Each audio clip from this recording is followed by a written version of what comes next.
और सुरेश प्रजापति जी, मास्टर शेर सिंह जी, राजेंद्र धाड़क जी और तकनील गरेवाल जी और भूपेंद्र गरेवाल जो हमारे होनहार साथी, और मेरे सामने जो बैठे हैं कांवड़ रवि खन्ना और हमारे सुनील नंबरदार जी और तमाम साथी।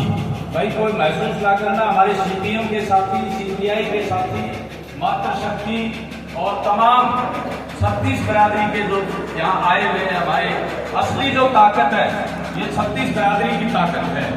ये इसी के लिए हम लड़ रहे हैं कि ये हमारा जो भाईचारा है ये मजबूत बने, कमा के खाने वालों का भाईचारा मजबूत बने, ये पहली प्रायोरिटी है हमारी। और मैं सबसे पहले कांग्रेस नेतृत्व का, जो कांग्रेस के राष्ट्रीय अध्यक्ष हैं खड़गे जी का और सोनिया जी का, राहुल जी का और सीपीआईएम के जो वृंदा खराब जी का, उनका और कांग्रेस नेतृत्व और सीपीएम नेतृत्व को बधाई देता हूँ, धन्यवाद करता हूँ कि उन्होंने मुझ जैसे एक साधारण कार्यकर्ता को ऐसी चुनौती भरी सीट पर किया। और मैं कहना चाहूंगा, हमारे डॉक्टर साहब ने बोल दिया कि भाई कांवड़ ओम प्रकाश अकेला विधायक नहीं बनेगा, यहाँ सारे लोग विधायक बनेंगे। और हमारा जो कांग्रेस नेतृत्व है मैं उसको विश्वास दिलाता हूँ कि हम उनके गाइडेंस पर चलेंगे यहाँ, बताना। और हमारे जो डॉक्टर साहब हैं भारद्वाज जी, कंवर जी, ये हमारे गार्जियन हैं। और भाई कांग्रेस की सरकार हरियाणा में आने वाली है, भारी बहुमत से आने वाली है। और कांग्रेस का जो राज्य का नेतृत्व है उसका भी मैं धन्यवाद करता हूँ, जिन्होंने भरपूर कोशिश करके ये अपॉर्चुनिटी दी है। और दूसरा ये कहना चाहता हूँ, भाजपा यहाँ से हारेगी, क्योंकि हरियाणा से हारेगी भाजपा। लोगों की तमन्ना और लोगों का इच्छा है कि भाजपा हरियाणा से जाए। मैं ज्यादा चर्चा नहीं करूंगा, पिछले 10 साल का इतिहास आपके सामने है। कोई भी तबका ऐसा नहीं है जिसकी पिटाई ना की हो, जिसके ऊपर बर्बरता ना की हो। वो कर्मचारी से लेकर किसान, सरपंच से और महिलाएं, तमाम लोग हैं। ये बड़े धन्ना सेठों की पार्टी है और जनता के मुद्दों को भूल के जाति और धर्म पर ये हमको बांटती है, कमा के खाने वालों को बांटती है। मैं कहना चाहूंगा, मैं उन बुजुर्गों को भी याद करता हूँ, नीमपाल सिंह जिसने हमारी भिवानी की नींव रखी थी, पंडित नेकीराम शर्मा जो आजादी के आंदोलन में होम रूल मूवमेंट में पहले नॉर्थ इंडियन थे, जिन्होंने अपनी बहन को तिलक के साथ गिरफ्तारी की थी, हमारे बीडी गुप्ता जी, और जो जिन्होंने प्रजामंडल आंदोलन में बहुत बड़ी बहादुरी से लड़ाई लड़ी थी, चौधरी बंसीलाल जी इस इलाके में जिन्होंने विकास किया था, और ठाकुर वीर सिंह जो हमारे नेता रहे यहाँ कमा के खाने वालों के। ये तमाम जो हमारे जो वंशज हैं, हम सब का सम्मान रखेंगे। और भाई डॉक्टर साहब ने एक बात कही है, मैं तो भाई पंडित नेकीराम शर्मा के आदर्श से 6 साल पहले नौकरी छोड़ के आया। तो पंडित नेकीराम शर्मा इस इलाके के ऐसे महान व्यक्तित्व थे जिन्होंने 25 रुपए जमीन के ठोकर मार दी थी कि ये तुम्हारी जमीन नहीं है, हमारी है, तुम तो खदेड़ दिए जाओगे एक दिन। बहुत ईमानदार आदमी थे। कई आदमी मुझसे कहते हैं भाई राजनीति में तो शाम दाम दंड भेद चलते हैं और दूसरी चीजें भी चलती हैं, पैसा भी चलता है। हमने कहा भाई हम कामयाब हों या ना हो, राजनीति में हम ठीक तरीके अपनाएंगे, गलत तरीके नहीं अपनाएंगे।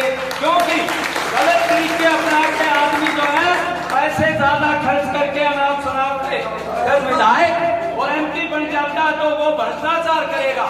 और यही हो रहा है राजनीति में, भ्रष्टाचार का कारण अरबों रुपए चुनाव में जो खर्च किए जाते हैं, फिर वो जो न देखेंगे आसपास कि कौन जगह खाली पड़ी है, कोई मंदिर की जगह खाली पड़ी है, कोई गौशाला की जगह खाली पड़ी है, कोई भाई पार्क तालाब की जगह खाली पड़ी है, उसको कब्जा कराया जाए।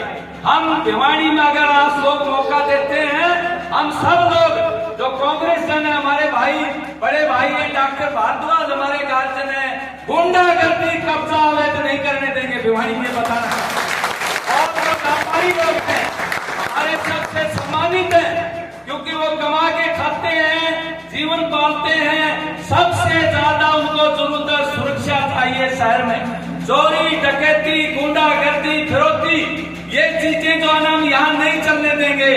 प्रशासन को बोल देंगे हमको सर रात में पाना देना पड़ेगा मेले को, गुंडों को चोरों को नहीं घुसने देंगे सर, मैं ये बताना चाहता हूं। और नागरिक सुविधाएं, सीवरेज, अभी डॉक्टर साहब कह रहे थे, दूसरे साथी भी हमारे कह रहे थे कि 80% गंदा पानी पीते हैं, बीमारियां हो जाती हैं शहर में, बुरी हालत है।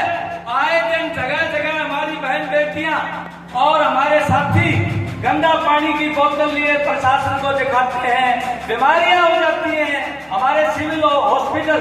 हालांकि डॉक्टर साहब ने एमएलए रहते हुए मेडिकल जहां बनवाया, स्वीकार करवाया, और तो में अभी शुरू नहीं हुआ है, लेकिन डॉक्टर नहीं है, कई बीमारियों के दवाई नहीं मिलती, मशीनें खराब पड़ी रहती हैं, 1000-1500 लोग बैठ के चले जाते हैं। ये नहीं होगा भाई, हॉस्पिटल में डॉक्टर भी होंगे, दवाइयां भी होंगी और दोनों मशीनें भी होंगी, ये हमारी राजनीति रहेगी। और यहाँ भयंकर बेरोजगारी है, हमारा पीटीएम नहीं लेकर खेलना ऐसा है जिसमें कुछ मजदूर है। AIT बंद हो गया, हमारा मोटा फैक्ट्री बंद होगी, रामा फाइबर बंद होगी, घी की फैक्ट्री बंद होगी और मिल्क प्लांट बंद हो गया। हम ये कहना चाहते हैं कि हम अपने कांग्रेस के साथियों से, क्योंकि हमारी सरकार आए, सबसे मिलके भिवाड़ी में कोई बड़ा कारखाना लाएंगे साथियों, ये बताना चाहते हैं। उसके लिए जनता का सहयोग, हमारे कांग्रेस जनों का सहयोग और हमारी नई सरकार बनेगी, उसके लिए हम बोलेंगे। भिवाड़ी में बहुत बेरोजगारी है, 15 साल से हमारा विधायक बैठा हुआ है, मैं कोई व्यक्तिगत विरोधी नहीं उनका, मेरे अच्छे संबंध है उनसे, लेकिन 15 साल से यहाँ का MP विधायक बेरोजगारी के लिए उन्होंने कुछ नहीं किया और उन्हें बेरोजगार, भयंकर बेरोजगारी है। और INT की स्थापना भी साथी धीरज सिंह ने कहा, हम सब मिलकर यहाँ एक अच्छा भिवाड़ी बनाएंगे और परिवर्तन आएगा।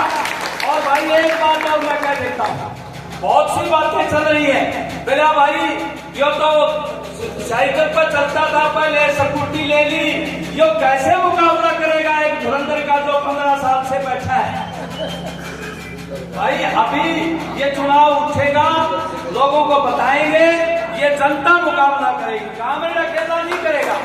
ये हमारे कांग्रेस और उनसे मिलकर हमारे जो कम्युनिस्ट कार्यकर्ता CPI के साथी, हमारे फूल सिंह इंदौरा जी मजदूरों के नेता हैं और CPM के लोग हैं जो लड़ाई लड़ते हैं यहाँ किसानों में, मजदूरों में, सब मिलके ये इस चुनाव को इतना बड़ा कर देंगे कि निश्चित तौर पर लोगों को ये पता लग जाएगा कि घनश्याम इस बार हारने जा रहा है, घनश्याम इस बार नहीं जीतेगा। और आप लोगों की जो ताकत है, फिर मैं दोहराता हूँ भाई, मैं किसी जाति की लामबंदी में कभी शामिल नहीं हुआ, मैं 36 बिरादरी का आदमी हूँ और जो गरीब लोग हैं सबसे पहले उनका, जब वो किसी भी जाति के, और जाति पार्टी को भिवाड़ी में रहने नहीं देंगे। ये जो हमारा काम करने वालों की जो एकता है, किसान है, व्यापारी